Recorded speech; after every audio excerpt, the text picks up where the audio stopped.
Good morning.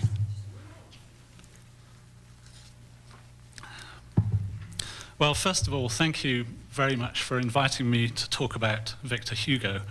I've just spent 4 years in solitary confinement conducting imaginary conversations with the past, and it's a very pleasant shock to find myself in front of living human beings. I'm going to be talking to you about Victor Hugo as an international writer, and if you think that at any point you've lost the thread of my argument, you probably haven't. This is supposed to be a series of vignettes, not an exhaustive biographical study. It's also very nice to have an opportunity to talk about Victor Hugo in a country which he almost never insulted. I think the only occasion on which he tried to interfere with American affairs was in 1859, shortly after the Harper's Ferry incident, when John Brown was awaiting execution. Now, this was 3 years before Les Misérables became one of the most successful foreign books ever published in the United States. But Hugo was already famous the world over, not just as the author of The Hunchback of Notre Dame and as the leading figure of French and even European Romanticism, but also as the living symbol of persecuted democracy. Hugo had been exiled to the Channel Islands in 1851 for opposing the right-wing coup d'etat that brought Napoleon III to power. His open letter entitled To the United States of America, which he wrote in 1859, gives a good idea of the voice which most people then associated with the exiled poet. It was printed in almost every daily newspaper from New York to San Francisco. This is a quotation from the letter. I am nothing but an atom, yet, like all men, I bear within me the conscience of the human race. I kneel in tears before the great starry banner of the New World, and I beg the illustrious American Republic, my hands joined in prayer with profound and filial respect, to think of the salvation of the universal moral law and to save John Brown. This sort of rhetoric does sound a bit old-fashioned nowadays, and it sounded old-fashioned when Hugo wrote it, and even worse than old-fashioned.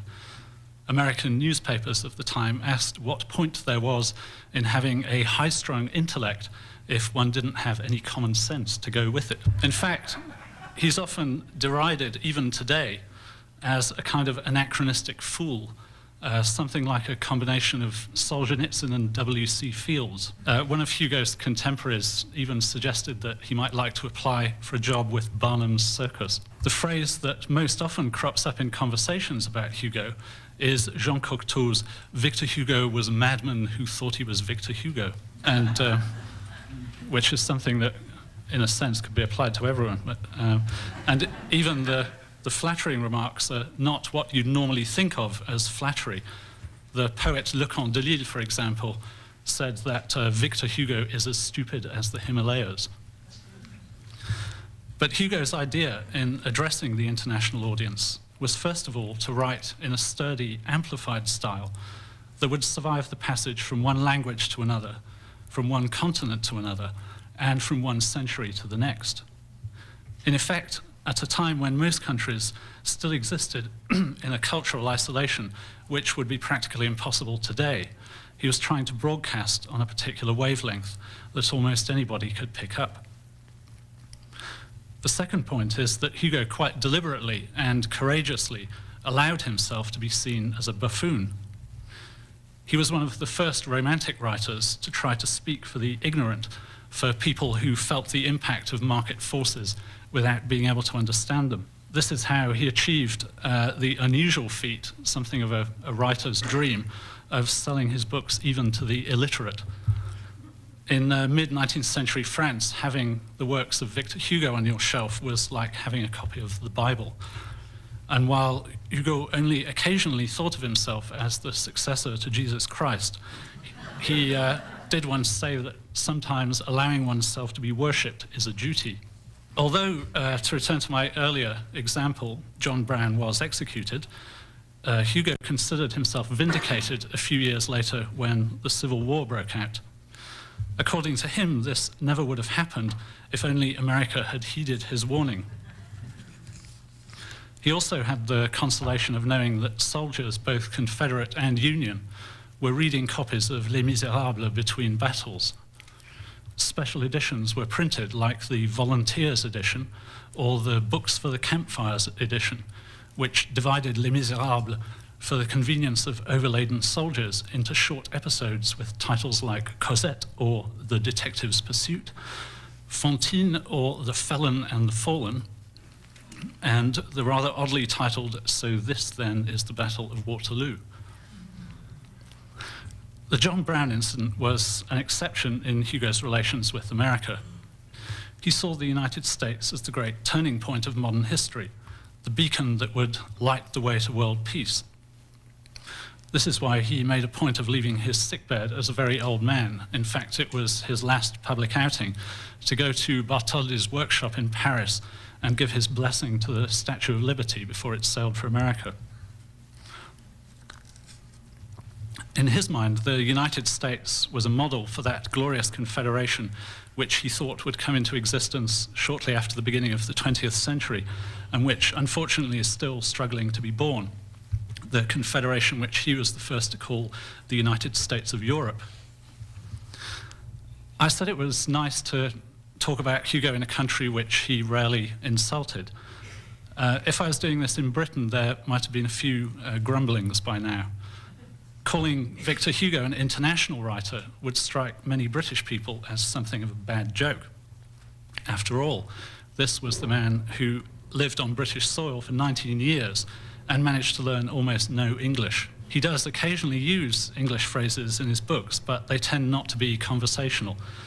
The words he quotes most often are an inscription which used to appear inside public lavatories in Britain and which Hugo obviously found particularly expressive of the British mentality: please adjust your dress before leaving. There were, of course, especially in the days before the great upsurge in foreign language teaching, the almost insuperable difficulties of pronunciation. Hugo had a recipe for pronouncing English place names in the proper English manner, which does actually produce a reasonable approximation of the Southern English mumble, simply miss out all the vowels. So instead of Southampton, say Stubunton. It should also be remembered that Hugo belonged to one of the most Anglophobic generations in French history, the generation which had seen its fathers defeated at Waterloo. This Anglophobia is quite apparent in most of his remarks about England. For example, when he arrived in London after escaping from France with a false passport, his first remark while sitting in a taxicab with his son from Waterloo Station was, "How do we get out of here?" But he remained in London just long enough to produce his unfortunately famous description of the city as boredom in bricks and mortar. Not all of this, however, can be attributed to Anglophobia. In 1851, to cross the English Channel was to travel forwards in time about 50 years. It's no coincidence that Jules Verne's first novel was the unpublished account of a tour around Britain. In Paris, the air was still clear and unpolluted enough, as Hugo's poems show, to make out distant galaxies and even the colour of the different planets. London, by contrast, was showing the effects of an industrial revolution which had only recently reached France. This discrepancy is sometimes thought to explain why romantic nature poets appeared much earlier in English literature than in French. The English had more reason to be nostalgic. The following description by Hugo of the scene at London Bridge Station is virtually unknown and was unpublished in his lifetime.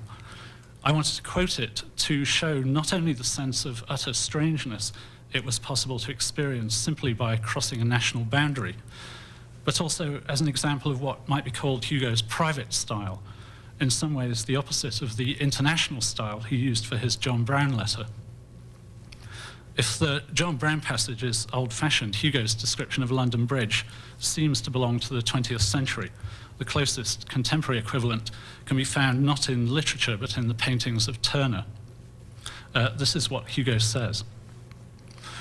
11 p.m., London Bridge, night, mist, no sky, a ceiling of rain and darkness, black vanishing plains lost in smoke, spiky silhouettes, misshapen domes. A big red circle glows on top of something which resembles a steeple or a giant, the eye of a cyclops or possibly a clock face. Suddenly, a star of burning embers comes into view and rushes across the intervening space, a terrifying noise. It seems to be passing over a terrible bridge. Large trucks go lumbering after it in the sky. Underneath, pallid clouds drop and disperse. A ghost, a woman bare-breasted in an icy wind, passes close by me. She smiles and offers her cheek for a kiss. Is it hell? No, it is London. Things improved slightly when Hugo reached the Channel Islands, where he was to spend the next 19 years hurling abuse at the criminal empire of Napoleon III and writing some of the great masterpieces of late Romantic literature. His poems Châtiment and Les Contemplations, and his novels Les Misérables, Les Travailleurs de la Mer, Toilers of the Sea, and L'Homme qui rit, The Laughing Man. Hugo thought of the Channel Islands as little pieces of France which had fallen into the sea and were picked up by Britain. On a fine day, he could see the French coast from his dining room window, and when he went for a walk, he could hear the natives speaking an old form of French which has now almost died out. This was obviously an important consideration for someone who had once said, how does one recognize intelligence in a nation? By its ability to speak French. The problem was that the inhabitants of Guernsey and Jersey behaved like British people. Not much equality and not much fraternity, but so much liberty, according to Hugo, that even dogs were allowed to go about unmuzzled. He summed up the situation 2 years after arriving. To the English, I am shocking, eccentric, and improper. I fail to wear my tie in the correct fashion. I go to the local barber, which makes me look like a workman. I oppose the death penalty, which is not respectable. I am neither Catholic, Anglican, Lutheran, Calvinist, Jewish, Methodist, Wesleyan, nor Mormon, and so I must be an atheist.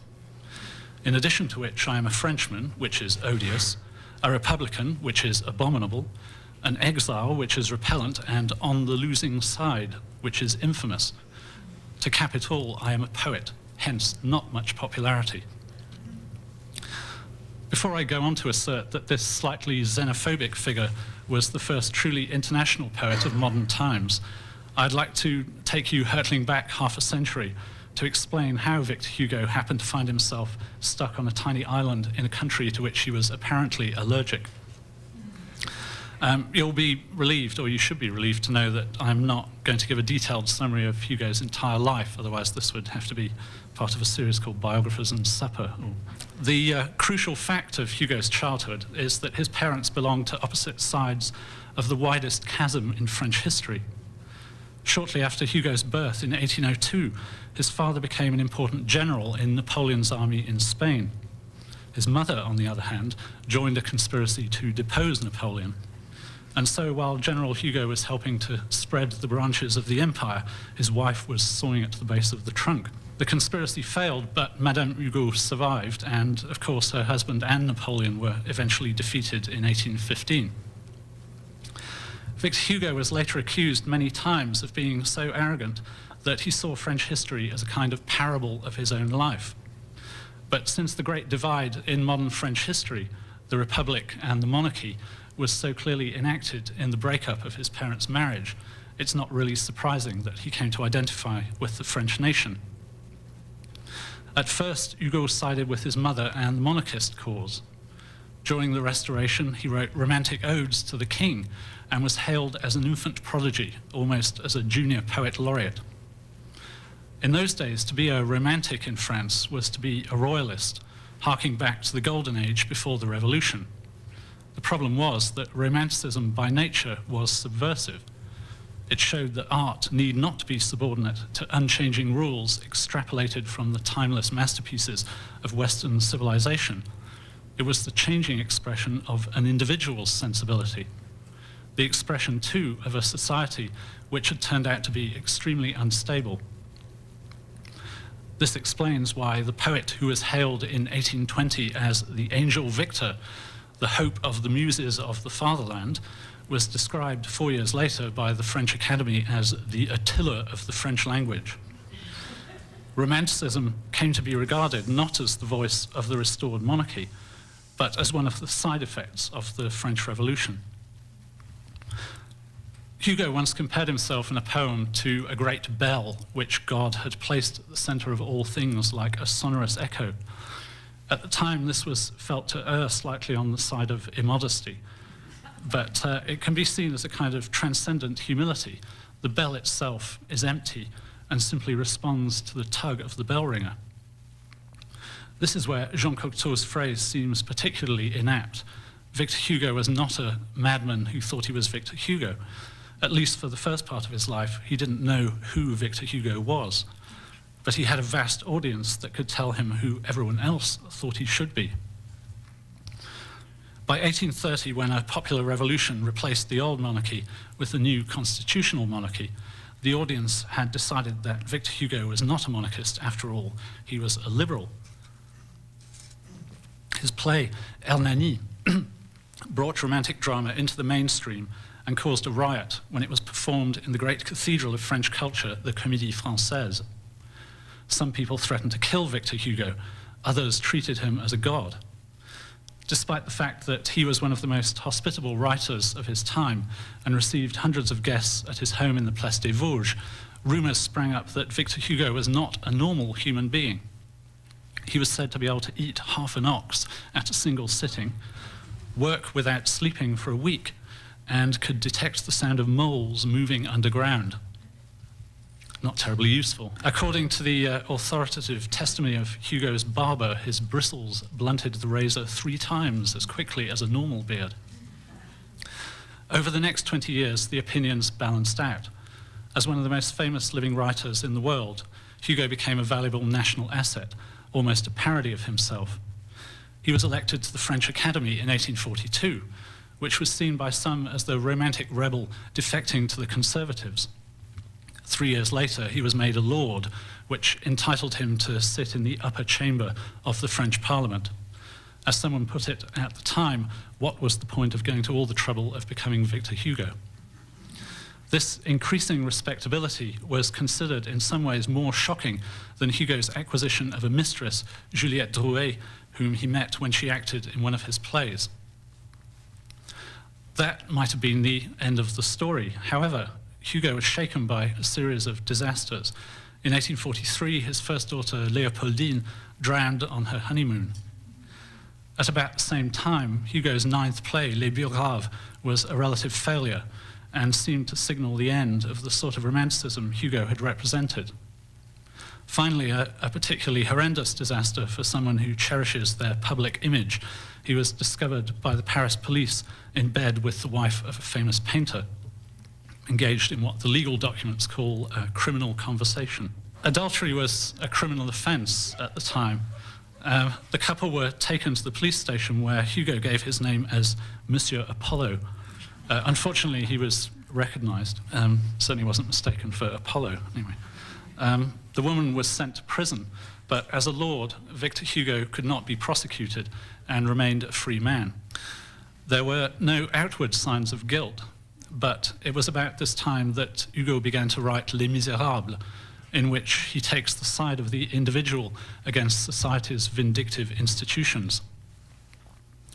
From then until his exile, Hugo devoted most of his time to his mistresses. By now he had several, and to something he considered an even more exhausting occupation, politics. The story used to be that Victor Hugo was a socialist sympathizer several years before he went into exile.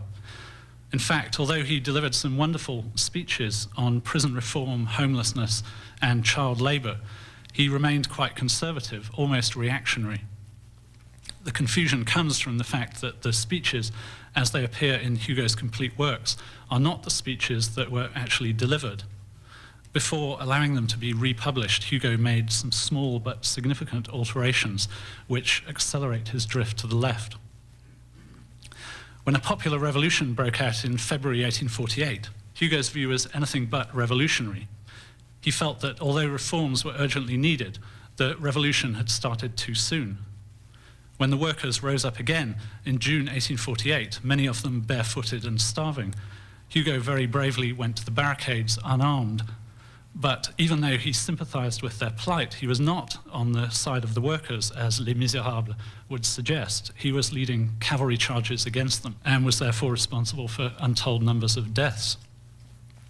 In other words, he found himself in a position which few people ever have to experience, acting in accordance with his conscience and yet believing at the same time that he was not on the side of good. His description of a barricade in Les Miserables gives a wonderful impression of the almost religious significance of this moment for Hugo. He says, "It was a pile of rubbish and it was Mount Sinai." This is a quotation from an explicitly autobiographical part of Les Miserables. Leaving a barricade, one no longer knows what one has seen. One has been ferocious, yet one has no recollection of it. Swept up in a battle of ideas endowed with human faces, one's head has been in the light of the future. There were corpses lying down and phantoms standing up. The hours were colossal, hours of eternity. One has been living in death. Shadows have passed. What were they? Hands with blood on them, a horrific deafening din, an atrocious silence. Open mouths shouting, other mouths also open, but soundless. One seems to have touched the sinister perspiration of unknown depths. There is something red under one's fingernails. One remembers nothing. Fortunately, so to speak, Hugo had a second chance to resolve his dilemma in December 1851, when Napoleon III dissolved Parliament, bribed the army, and conducted a coup d'etat. The situation was now much clearer. The government had committed a criminal act. Hugo hid in Paris for several days, trying to stir up a revolt against the new emperor. Eventually, he had to flee from Paris with the help of his mistress, Juliette Drouet. He left France on the night train to Brussels, disguised as a worker. Hugo's own account of his escape is so much like a good spy novel that it's often thought to be a fabrication. In fact, other documents prove that it's quite accurate.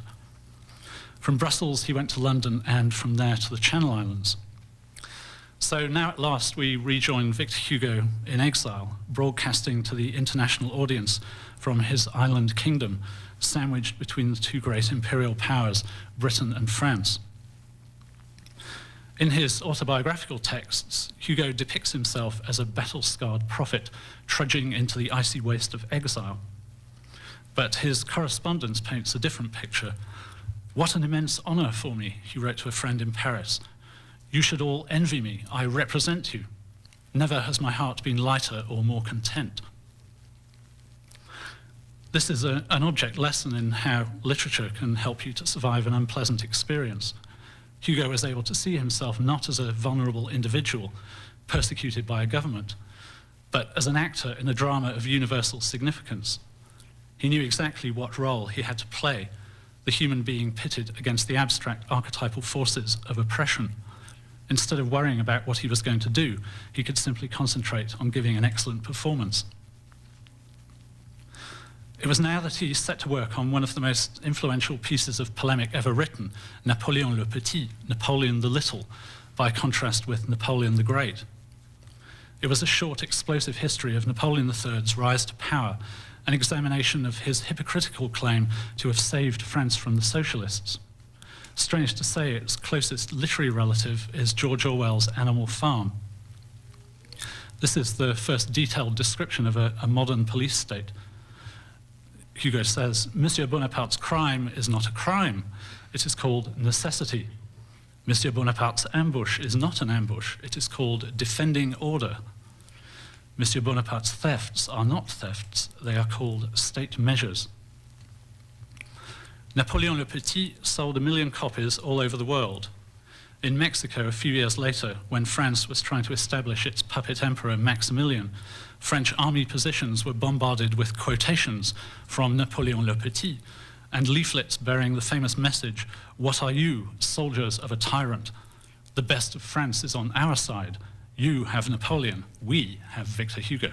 The story of the dissemination of Hugo's work from his island kingdom is a miniature history of the dawn of modern communications. At first, the methods used were rather primitive. The problem for Hugo was that although Britain originally opposed the illegal government of Napoleon III, the Crimean War brought France and Britain together. It used to be thought that when Hugo depicted himself as a major nuisance to the foreign ministers of France and Britain, he was suffering from delusions of grandeur. This is still the most common view, and it's a rather depressing example of political propaganda surviving the regime that produced it. The official line was that Victor Hugo was sulking because Napoleon III refused to give him an important government post. In fact, Napoleon III was one of the most skillful propagandists in modern European history. One of his first acts when preparing his campaign for the presidency was to call on Victor Hugo and ask for his support. The problem is that once Hugo was in exile, newspapers and books were subject to such heavy censorship that very few writers dared to say anything flattering about Hugo. Like the Dreyfus affair and the Nazi occupation, Victor Hugo's exile is one of the great touchstones of French literature. For the next 50 years, virtually all French writers can be divided into those who were for or against Victor Hugo, those who supported him in print and those who pretended he didn't exist. The official history textbook that was used in French schools until 1870 described him rather misleadingly as an escaped convict. In other words, most published information on Hugo between 1851 and 1870, and certainly the information that is still most widely available, is pro-Napoleon III. And this has formed the basis of almost every account of Hugo's years in exile. For a modern equivalent, you'd have to think of a biography of Solzhenitsyn written from the point of the Politburo and documented with the memoirs of unrepentant KGB informers. When I looked at the Home Office files in the Public Record Office in London, it turned out that Victor Hugo really was as important as he thought he was. There are several notes in which Lord Palmerston suggests various legal ways of silencing the exiles. In one of them, he responds to Victor Hugo's latest anti-imperialist statement. The question now is, do these islands belong to us or to Victor Hugo? His first idea was to offer the French exiles a free passage to America. This proved to be impractical. Instead, the British government dispatched a certain Sergeant J. Saunders from Scotland Yard as an agent provocateur to stir up the natives against the exiles. Since, officially at least, there was no British Secret Service, there's a great deal of paperwork concerning the sergeant's wages, should he be paid by Scotland Yard or by the Home Office. There's also a sinister red notebook which contains the names of all the spies who were sent to peer through Hugo's dining room window. There was great excitement in the foreign ministers of both countries when Hugo's son Charles bought a little boat. This was taken as a sign that there was a plot to land a death squad in France and assassinate the emperor. Coast guards and battle cruisers were placed on red alert, and when nothing happened, the French vice-consul on the Channel Islands explained the exiles' cunning ploy. The refugees will probably take up fishing for some time in order to throw us off the scent. Questions were asked in Parliament. Sadly, we in Britain have heard very similar comments being made quite recently about Saudi and Nigerian dissidents. This is what Sir Robert Peel said about Victor Hugo. This individual had a sort of personal quarrel with the distinguished personage whom the people of France have chosen for their sovereign, and he told the people of Jersey that our alliance with the French emperor was a moral degradation to England. What is all this to Monsieur Victor Hugo? If miserable trash of this kind is to be addressed to the English people by foreigners who find a safe asylum in this country, I would appeal to the noble Lord, the Home Secretary, whether some possible step cannot be taken to put a stop to it. In the circumstances, it was difficult for Hugo to disseminate his work by the usual channels. Thanks to him, the Home Office files in the Public Record Office form a detailed history of smuggling's finest hour until the French resistance 90 years later, when many of the same channels were used. Hugo's work reached its public like exotic produce, smelling of distant adventures. It came in bales of hay, packets of contraband tobacco, carriage clocks, lead-lined boxes which were lashed to fishing boats below the waterline and unloaded at night on deserted beaches. Sheets of Napoleon le Petit printed on onion paper were rolled into cigars or into hollow walking sticks, and even stuffed into dead chickens. Copies of Napoleon le Petit can still be found with words on the binding like paroissien, prayer book. Hugo was especially pleased to learn that women were sewing his publications into their clothes or securing them under their garters, the ultimate compliment. It used to be thought that some of these stories were made up by Hugo and his disciples. For example, the idea of concealing copies of Napoleon le Petit inside plaster busts of Napoleon III. But even the most incredible tales, including this one, the plaster busts, are fully confirmed by Foreign Office files. This is what the French vice-consul reported in 1852. The latest mode of clandestine transmission consists of small balloons fashioned from sheets of printed paper which will be launched whenever the wind stands fair for France. Experiments have been conducted in the last few days and are said to have been entirely successful. Unfortunately, there's no real evidence of a rumor that Victor Hugo was going to cross the Channel in person and scatter copies of his books from the basket of a balloon over Paris, presumably a few pages at a time. The amazing illegal success of Napoleon le Petit makes this an important moment in the history of modern democracy. It seemed to justify Hugo's belief that modern communications would bring about an international democratic republic. The balloon books were an early demonstration of his prediction, proved spectacularly wrong 60 years later, that on the day the first airship takes to the skies, the last tyranny will return underground. Eventually, his communications network improved. The telegraph made it possible for articles to be syndicated around the world, and Hugo's fame, especially after the global success of Les Misérables, meant that he was constantly being asked to support democratic causes, the Poles who were being persecuted by Russia, the Irish Republicans who were persecuted by Britain. He was given most of the credit for removing the death penalty from the constitutions of Geneva, Portugal, and the Republic of Colombia. Some of his speeches were translated into the same language several times in the same year. In the middle of the century, stranded on his little island, Victor Hugo seems to straddle two ages. The religious age, when the poet was a romantic hero, primarily concerned with spiritual matters, and writing as though he might sprout wings at any moment, and the secular age, when the writer is also an intellectual with moral responsibility for his fellow human beings. In the case of Hugo, it's possible to identify the pivotal point of these two ages quite literally. The pivot in Hugo's case is a small three-legged pedestal table of the sort that was often found in 19th century drawing rooms, normally used to support ornaments or cups of tea. In September 1853, Hugo was visited by a friend from Paris who brought with her the latest craze from America, table turning, also known to its more ambitious exponents as Spiritism. The practice of enlisting the dead in after-dinner entertainment was already in what scarcely deserves to be called its infancy. The method in use at Hugo's house required the spirits to rap the floor with the table, once for an A, twice for a B, and so on. This means that even the most concise revelations must have had the table hopping up and down from dawn to dusk, dusk to dawn rather. In fact, a simple calculation shows that rather than being transmitted by the table, most of these texts were an early form of automatic writing. Hugo rightly guessed that when the spirit texts were published after his death, they would be greeted with an immense guffaw. This is a shame, since they're actually a very rare demonstration of a poet's unconscious mind at work.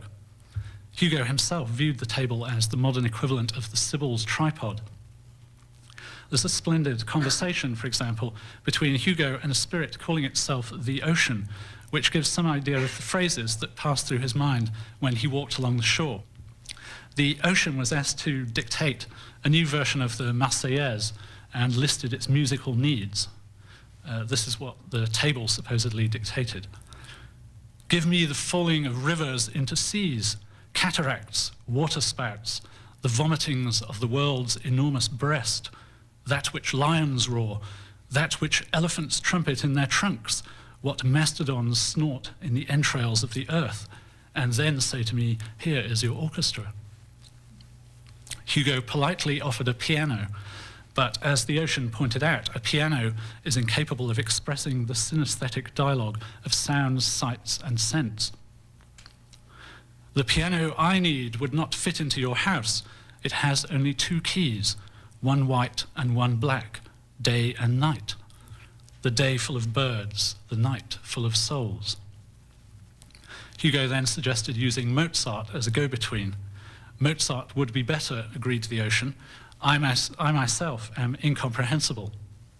Hugo then says, could you ask Mozart to come this evening at 9 o'clock? And the ocean replies, I shall have the message conveyed to him by the twilight.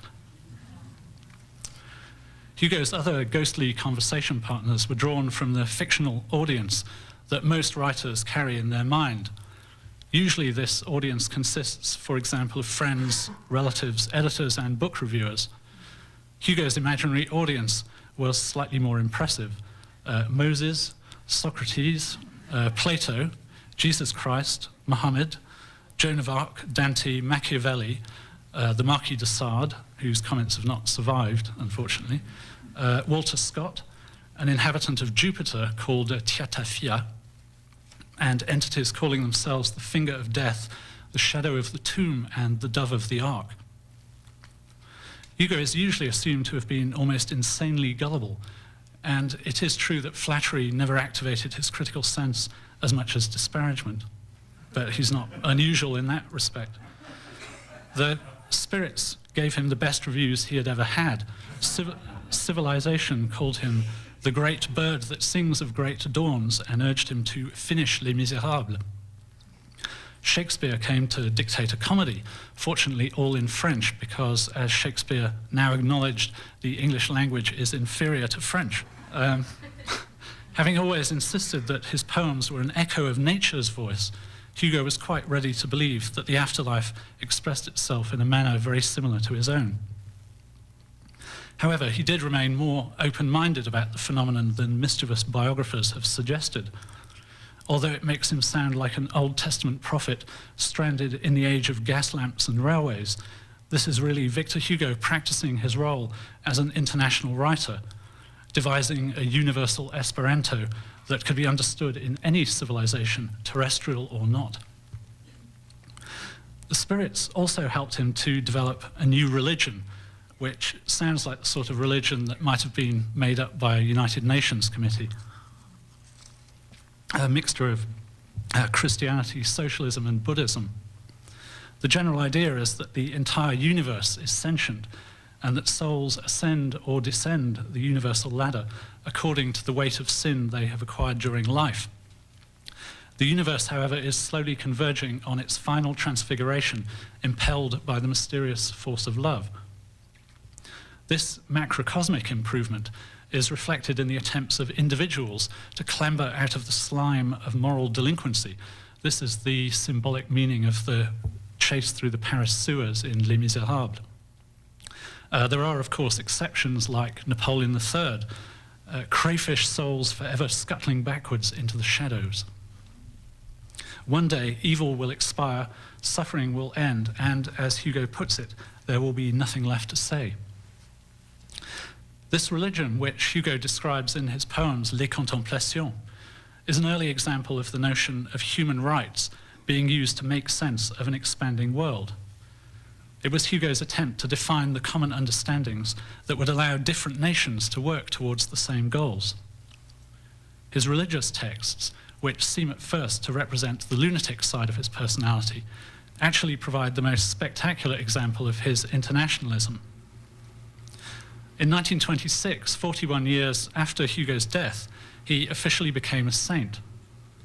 A small group of Vietnamese nationalists in Saigon had pieced together a new form of Buddhism called Cao Dai, using the revelations of spirits which they contacted by means of a tapping table.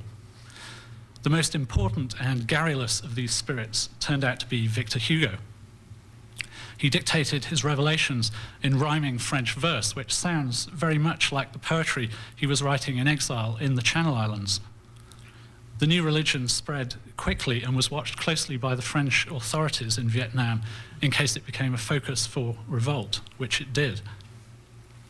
This is a wonderful tribute to Hugo's ambiguous status.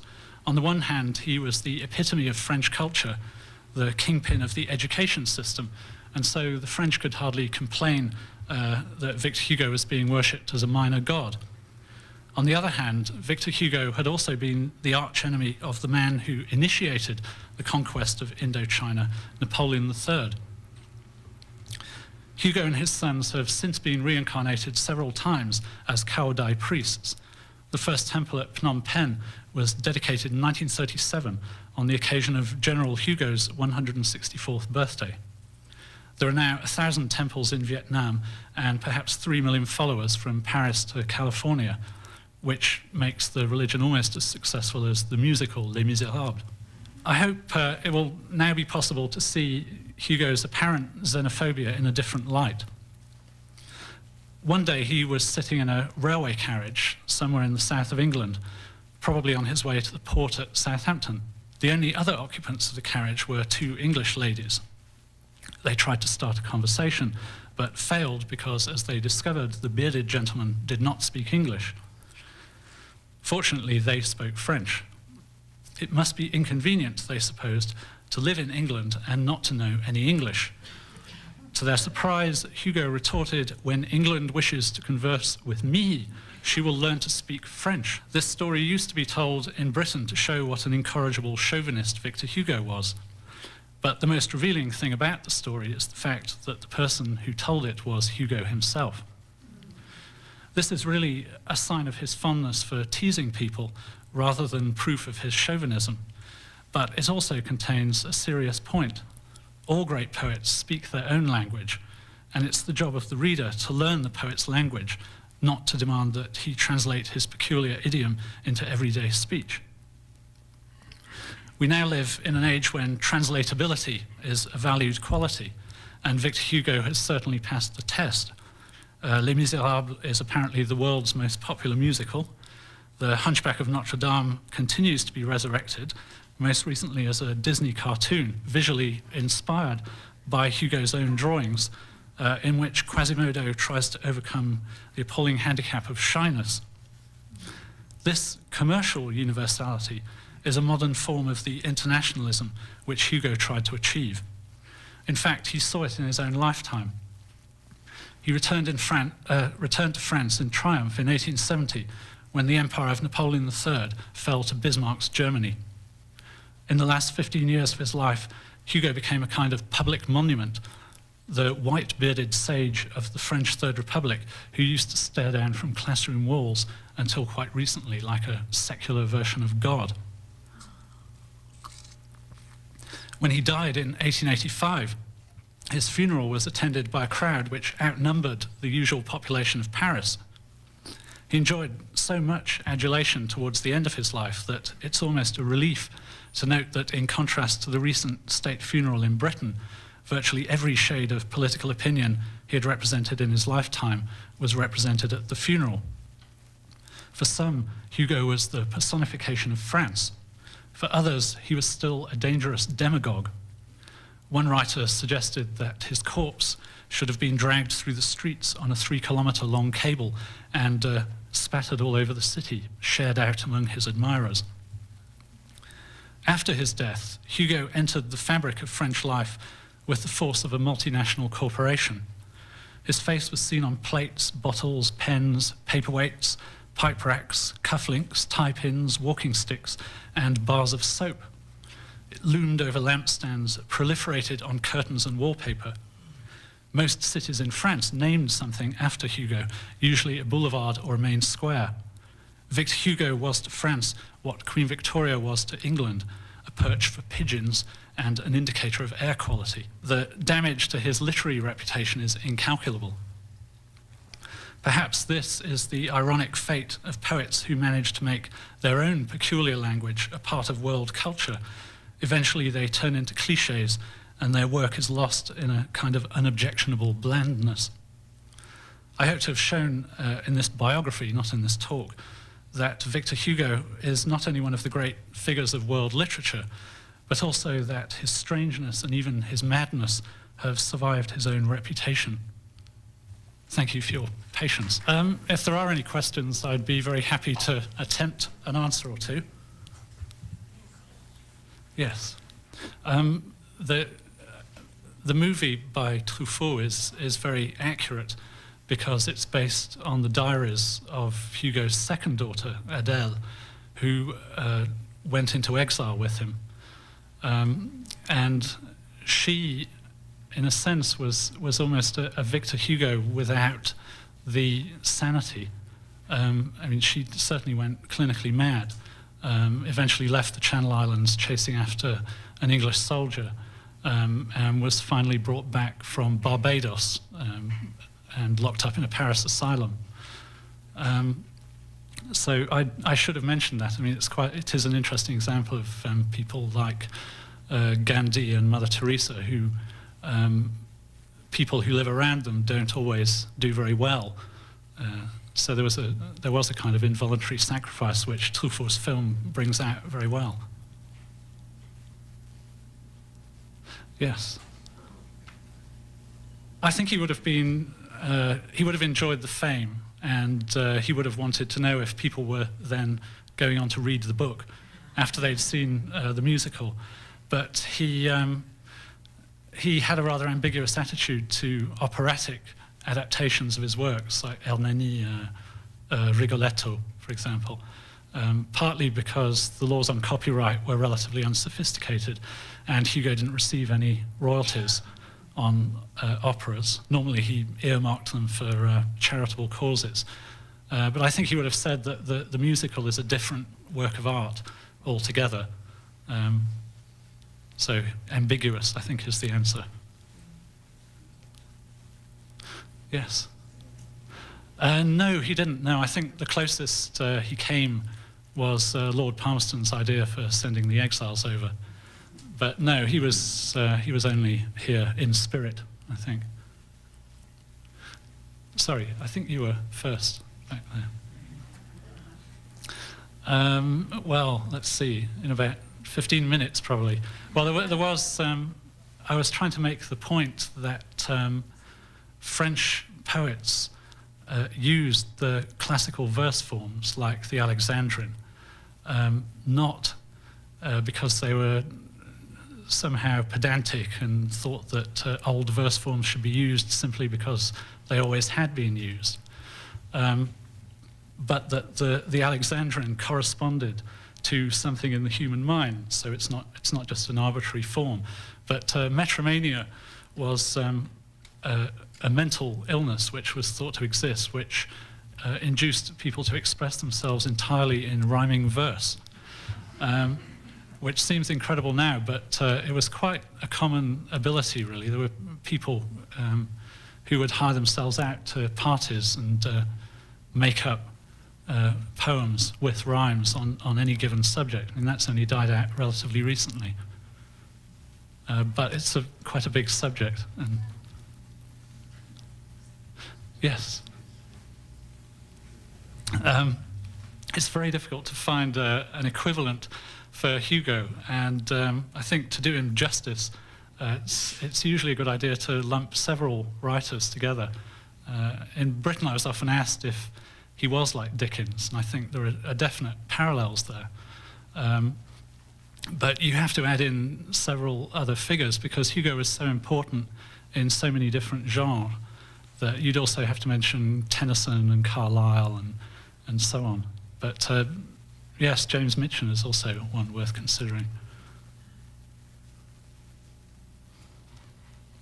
Yes. Well, Hugo is buried in the Pantheon in Paris. It takes a while to find it because it's at the back of the building, and it's rather like having a tour through the Paris sewers. It gets darker and darker, and the alcoves become smaller and smaller, and eventually you reach a wing dedicated to martyrs of the revolution. And there's a little window that you peer through, and another window at the far end. And there are two tombs in there, actually. One of them is Victor Hugo, and the other one is Émile Zola. I don't know if that answers your question. But, not his tomb, no. Unfortunately, it's a very plain, flat slab. There was... the sculptor David did have a plan for a tomb for Hugo's first daughter, Léopoldine, after she drowned. It was going to be formed of an upturned boat with the hands reaching out, trying to hold on to it. Rather gruesome monument. Originally planned for Nelson, apparently. Yes. I think there were just, my preconceptions of Hugo were so frequently upset that it would be very difficult to say, to give one example. And that was really why I wanted to write the biography, because I had been teaching 19th century French literature and kept coming across Hugo. And he's so huge, there's so many different aspects to him at so many different periods that you find yourself coming out with the same trite aphorisms as everyone else. So I knew it would be a process of discovery. I think the only one thing that comes to mind is that it did seem plausible that Hugo had exaggerated his political importance during the years of exile. So it was nice to find the files on him in the Home Office, showing that he really was a major nuisance. Oh, sorry, yes.